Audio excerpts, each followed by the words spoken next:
नमस्कार. गरजा रायगड सात संवाद या वृत्तवाहिनीत आपलं स्वागत आहे. तर चला पाहूया आजच्या घडामोडी. महावितरणच्या समस्यांवर भाजप शिष्टमंडळ आक्रमक. उपअभियंत्यांकडून महिन्याभरात प्रश्न सोडवण्याचे आश्वासन. पेण तालुक्यात महावितरणकडून वेळेवर वीज बिल न मिळणे, स्मार्ट मीटर बसवणे तसेच वीज पुरवठ्याच्या संबंधित विविध समस्यांबाबत भाजपच्या शिष्टमंडळाने आज महावितरणचे उपअभियंता चेतन थत्ते यांची भेट घेऊन नागरिकांच्या समस्या मांडल्या. यावेळी शिष्टमंडळाने विविध तक्रारींबाबत सविस्तर चर्चा केली. नागरिकांना भेडसावणाऱ्या समस्या गांभीर्याने घेत उपअभियंता चेतन थत्ते यांनी सर्व संबंधित प्रश्नांचा सारासार विचार करून एका महिन्याच्या आत आवश्यक कार्यवाही पूर्ण करण्याचे आश्वासन दिले. दरम्यान रोडे येथील ग्रामस्थांनीही महावितरणच्या स्थानिक कर्मचाऱ्यांकडून समस्यांबाबत उडवाउडवीची उत्तरे दिली जात असल्याची तक्रार केली. या प्रकरणी कर्मचाऱ्यांना नागरिकांच्या तक्रारी गांभीर्याने घेऊन योग्य पद्धतीने कार्यवाही करण्याच्या सूचना देण्यात आल्या.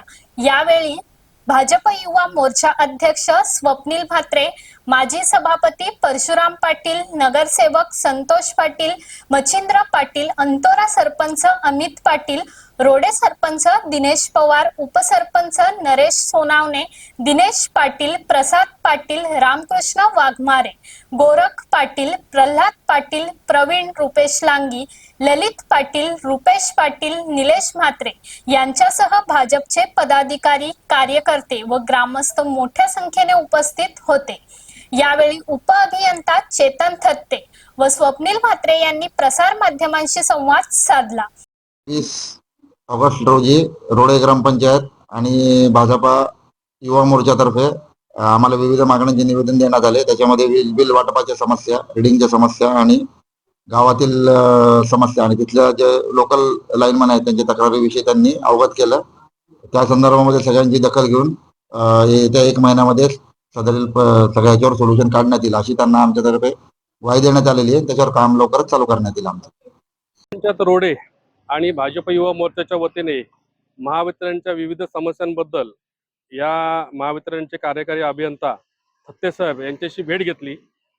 मुळात ग्रामपंचायत रोडेमध्ये जी वारंवार होणाऱ्या लाईटीच्या समस्या आहेत, मग ती विद्युत दाबाच्या असेल, विद्युत कर्मचाऱ्यांच्या असेल, त्याबद्दल आम्ही तक्रारी अर्ज केलेले आहेत व अशा बेशिस्त कर्मचाऱ्यांना जे वीज ग्राहकांशी बेशिस्तपणे वागतात यांना तात्काळ निलंबित करण्यात यावे अशी मागणी केलेली आहे आणि थत्ते साहेबांनी त्याच्यावर कारवाई करतो असं आश्वासनही दिलेलं आहे. तालुक्याच्या बाबतीत म्हणाल तर वीज मीटरचे जे बिल आहेत हे बिल देयक जवळपास 4-4, 5-5 महिने ग्राहकांना मिळत नाहीये आणि 4-5 महिन्याचे बिल एकत्र असल्यामुळे त्या वीज ग्राहकावर अतिरिक्त भार पडून एकत्र बिल भरण्याची वेळ येते आणि मग त्याच्याकडून ते भरलं जात नाही आणि ते भरलं जात नाही म्हणून त्याच्यावर परत वीज कनेक्शन तोडण्याची कारवाई करण्यात येते. हे चुकीचं आहे. ही बाब निदर्शनास आम्ही आणून दिलेली आहे.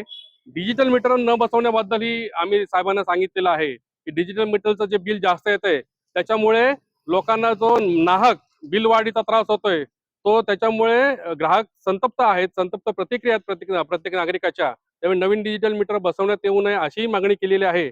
आणि जर ही जी वीज बिल देयक आहेत ही जर का लेट गेली किंवा ह्या वीज विभागाकडून जर का ती ग्राहकांपर्यंत उशिरा पोहोचली तर त्या उशिरा पोहोचल्यामुळे जो 20 रुपये अतिरिक्त भार लागतो तो 20 रुपये अतिरिक्त भार न लावता तुम्ही बिल उशिरा पाठवलं म्हणून 2% त्या बिलामध्ये सवलत देण्याची तरतूद MERC कायद्यामध्ये आहे व तो कायदा लागू करून ग्राहकांना ती सवलत देण्यात यावी अशी मागणी केलेली आहे.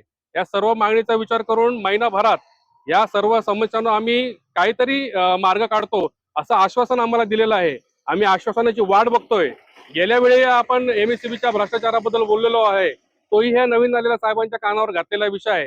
या सर्व समस्यांचा कार्यमीमांसा करून समाधानकारक उत्तर मिळेल अशी आम्ही ग्राहक म्हणून ह्या MSEB कडून अपेक्षा करतो. तर अशाच अनेक ताज्या घडामोडी पाहण्यासाठी गरजा रायगड सात संवाद या वृत्तवाहिनीला सबस्क्राईब करून बेल आयकॉन वरती क्लिक करा. धन्यवाद.